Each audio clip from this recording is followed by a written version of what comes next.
ಅಸ್ತಿತ್ವ, ಎಕ್ಸಿಸ್ಟೆನ್ಸ್. ಆಳವಾಗಿ ನೋಡಿ ಎಕ್ಸಿಸ್ಟೆನ್ಸ್ನಲ್ಲಿ ಒಂದು ಪ್ಯಾರಡಾಕ್ಸಿಕಲ್ ಇದು, ವಿರೋಧಾಭಾಸ. ಕೋರ್ಗೆ ಹೋದಾಗ ಮೂಲದಲ್ಲಿ ನಮಗೆ ಇಲ್ಲಿ ವಿರೋಧಗಳು ಕಾಣಿಸುತ್ತೆ. ವೆನ್ ಯು ಗೋ ಡೀಪ್, ಯಾವುದು ಅಡ್ವಾಂಟೇಜು ಅದೇ ಡಿಸ್ಅಡ್ವಾಂಟೇಜು, ಯಾವುದು ಒಳ್ಳೇದು ಕಾಣುತ್ತೋ ಅದ್ರ ಹಿಂದೆಯೇ ಕೆಟ್ಟದಿದೆ, ಯಾವುದು ಸರಿ ಅನಿಸುತ್ತೋ ಅದ್ರ ಹಿಂದೆಯೇ ಅಲ್ಲೇ ತಪ್ಪಿದೆ, ಯಾವುದು ಪ್ಲೆಸೆಂಟ್ ಆಗಿದೆ ಅಲ್ಲೇ ಒಂದು ದುಃಖ ಇದೆ, ಯಾವುದು ಬೇಕೋ ಅದು ಅಲ್ಲೇ ಬೇಡ ಅನ್ನೋದಿದೆ. ಹೇಗಿದೆ ಇದೆರಡೂ ಒಟ್ಟಿಗೆ ಇದೆ, ಜೊತೆಗಿದೆ. ಪ್ಲೆಷರ್ ಆ್ಯಂಡ್ ಪೇಯ್ನ್ ಜೊತೆಗೇ ಇದೆ. ಅದನ್ನು ಒಂದನ್ನು ಬಿಟ್ಟು ಇನ್ನೊಂದು ನೋಡೋಕ್ಕೆ ಸಾಧ್ಯವೇ ಇಲ್ಲ. ಹಗಲಿಂದನೇ ഇരുಳು, ഇരുಳಿಂದನೇ ಹಗಲು. ಈ ಬ್ಯಾಲೆನ್ಸ್, ವಿರೋಧಗಳನ್ನು ತಿಳ್ಕೊಂಡು ಬ್ಯಾಲೆನ್ಸ್ ಮಾಡೋದಿದೆಯಲ್ಲ, ಈ ಆಪೋಸಿಟ್ನ ಸಮತ್ವದಲ್ಲಿ ಅದನ್ನು ನೋಡೋದು, ಈಕ್ವಲ್ ವಿಷನ್ನಿಂದ ಯಾರಿಗೆ ಬ್ಯಾಲೆನ್ಸ್ ಮಾಡೋಕ್ಕೆ ಬರುತ್ತೋ ಅವನಿಗೆ ಲೈಫ್ ಗೊತ್ತು, ಲೈಫ್ ಏನು ಅಂತ ಗೊತ್ತು, ಎಕ್ಸಿಸ್ಟೆನ್ಸ್ ಅಂದರೆ ಏನು ಅಂತ ಗೊತ್ತು, ಅವನಿಗೆ ಜೀವನ ಏನು ಅಂತ ಗೊತ್ತು, ಗಾಡ್ಲಿನೆಸ್ ಏನು ಅಂತ ಗೊತ್ತು, ದೈವತ್ವ ಏನು ಅಂತ ಗೊತ್ತು ಅವನಿಗೆ. ಆ ರಹಸ್ಯವೇ ಆಪೋಸಿಟ್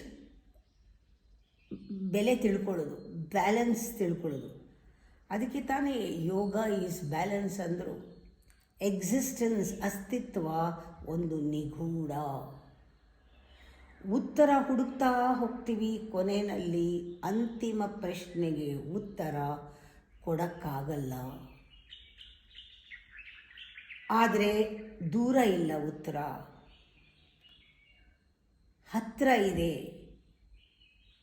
ಯಾರಿಗೆ ನನಗೆ ಗೊತ್ತಿಲ್ಲ ಅನ್ನೋರಿಗೆ ಸಿಗುತ್ತೆ ಅದು ಉತ್ತರ.